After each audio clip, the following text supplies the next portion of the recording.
It's December 18th, 1988, and another remarkable event is about to be uncovered by Arion, Rebecca, and Olly, the Retrospectors.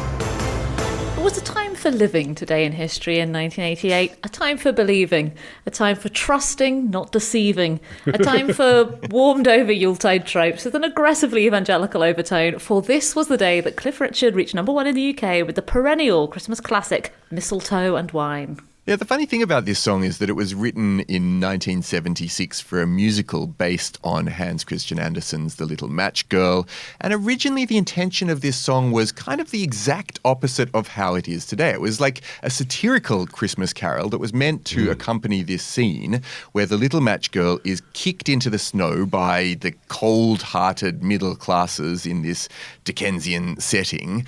But it started to transition in 1987 when Twiggy performed it in a TV adaptation of the show. And by then, the song had evolved, at least in that production, and it was sung as this lively pub song. And she was playing the local sex worker, and the crowd joined in with her. But this weird twist of fate helped it to reach Cliff Richard's ears. Yes, and therefore become part of British Christmas folklore. I think we should say at this point to American listeners who have a completely different Christmas playlist on their radio, they may be surprised that we're dedicating an episode to Mistletoe and Wine by Cliff Richard, and may have only heard of Cliff Richard either from Devil Woman in the 70s or from Wimbledon tennis coverage on the telly, or if their memories go back that far, they'll know him as the British Elvis from the 1950s, in heavy quotation marks.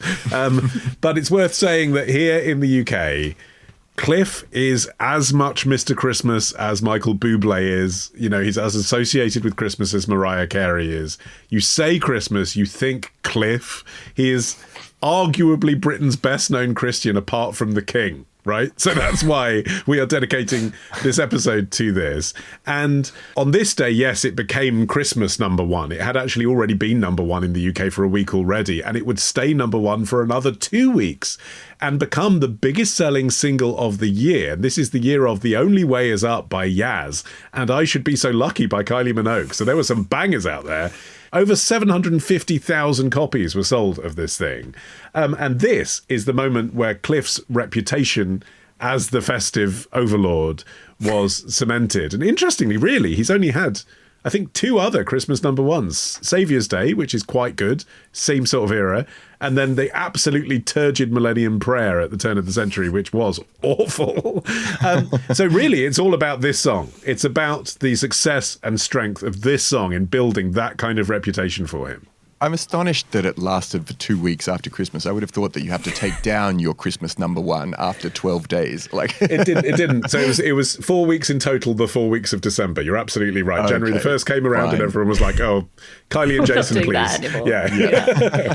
I mean, it had a very impressive musical pedigree. It was written by TV and stage writers Jeremy Paul and Leslie Stewart, with the composer Keith Strachan, who would go on to write the Who Wants to Be a Millionaire theme tunes. Leslie and Strachan had met as students. Leslie was brought in to write songs for Strachan's band Swagus. The band didn't stand the test of time, but the pair of them continued to write songs and decided they would try their hand at musical theatre. So in 1975, they recorded a demo with Strachan playing piano and sort of singing his way through the book. Mistletoe and Wine is track 12. It was a late addition to the score, and Strachan said he wrote the music for it in half an hour.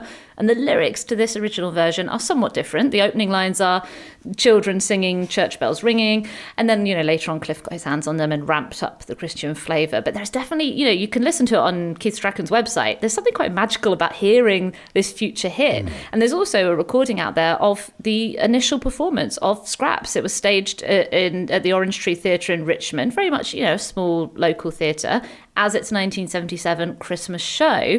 It's the opening song of Act 2, and it's met by the audience with, I have to say, zero reception, because it was intended as being sort of a background scene-setting music. So there's no applause at the end like there is for the other songs. It just comes and it goes. And the production received a small positive review in the stage, literally like a paragraph. And then that was it for 9 years. But the whole time, Strachan always had Mistletoe and Wine in his head as being a potential single for somebody. He actually approached Val Dunican with it, who was maybe even more Cliff than Cliff, but was politely turned down. And then finally, it was this 1986 HTV, which was the ITV Wales and West franchise. This televised performance of the show with Twiggy and Roger Daltrey in leading roles, they had changed the name back from scraps to Andersen's original The Little Match Girl. And it was the director of the ITV performance, Michael Custance, who got it in front of Cliff because he moved house and discovered that his new next-door neighbour was Terry Britten, who was a long-time Cliff collaborator. He'd written lots of singles for him, including Devil Woman. He'd written for Tina Turner. So they got talking. Custance invited him over to watch a tape of the show. And when it got to Mistletoe and Wine, unlike the audience, the ungrateful audience at the time who didn't bother responding, Britten uttered the fateful words, "I think Cliff would be interested in this." Yeah, and by the time it arrived with Cliff Richard, it was being reworked into the number that it ultimately became. It had this kind of acoustic guitar, light orchestration, children's choir sections, and that sort of subtle synthesizer flourish that went with pretty much every song that was released around this time.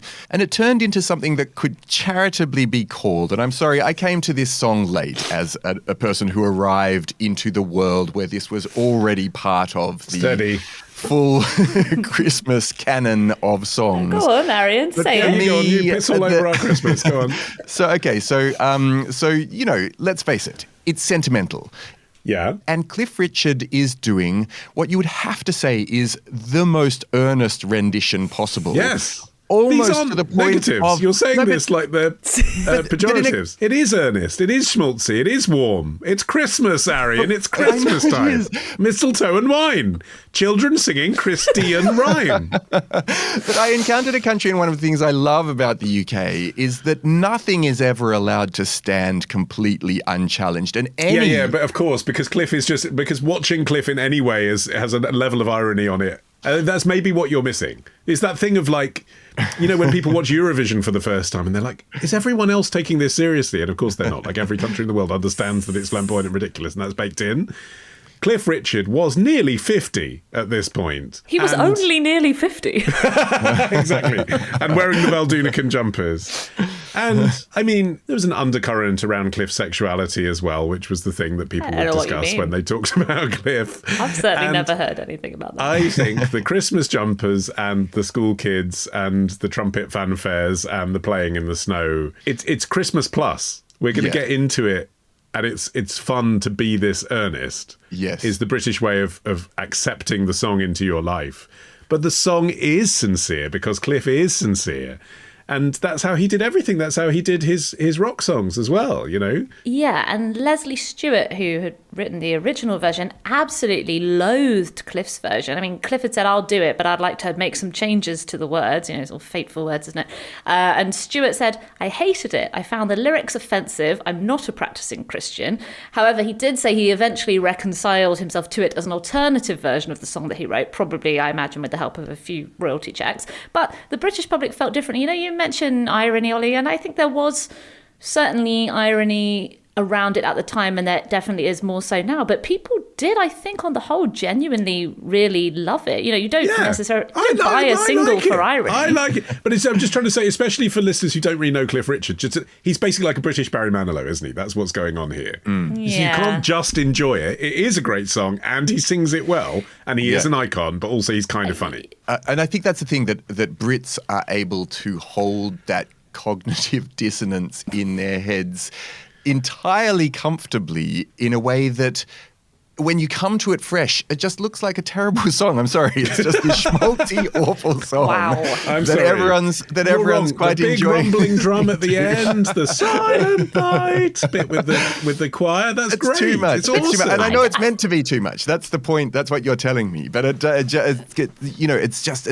sickly sweet. 124 million streams on Spotify, Arion. Cannot be wrong. To hear more from us on this topic, join Club Retrospectors now. Unlock our weekly bonus bits at patreon.com/retrospectors.